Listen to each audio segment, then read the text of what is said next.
বাংলাদেশের চলমান পরিস্থিতি নিয়ে গভীর উদ্বেগ প্রকাশ করেছেন প্রধান উপদেষ্টা মোহাম্মদ ইউনূসের বন্ধু ও নোবেল বিজয়ী ভারতীয় অর্থনীতিবিদ অমর্ত্য সেন।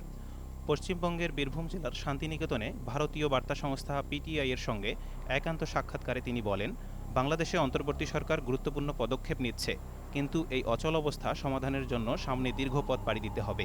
একই সঙ্গে তিনি বলেছেন, বাংলাদেশ নিয়ে আমি উদ্বিগ্ন, তবে আশাহীন নই।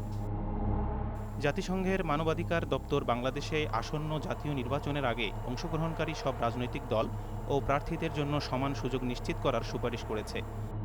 জাতিসংঘের এ দপ্তর তাদের সাম্প্রতিক প্রতিবেদনে পরামর্শ দিয়েছে, নির্বাচনের পূর্ববর্তী সময়ে বিশেষ পদক্ষেপ পুনঃপ্রবর্তনের ব্যবস্থা নিশ্চিত করুন, যাতে নির্বাচনে অংশগ্রহণকারী সব রাজনৈতিক দল ও প্রার্থীদের জন্য সমান সুযোগ নিশ্চিত হয়।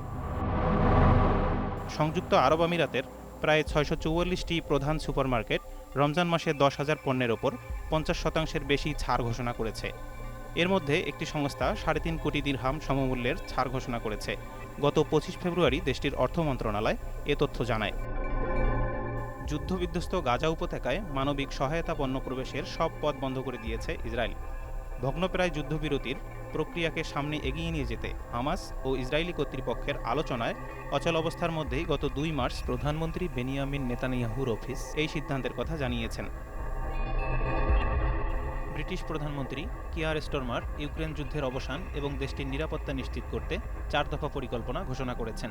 স্টারমার জানিয়েছেন, যুক্তরাজ্য, ফ্রান্স ও অন্যান্য দেশ মিলে একটি সম্মতদের জোট গঠন করা হবে এবং যুক্তরাষ্ট্রকে এই সমর্থনে অন্তর্ভুক্ত করতে কাজ করা হবে।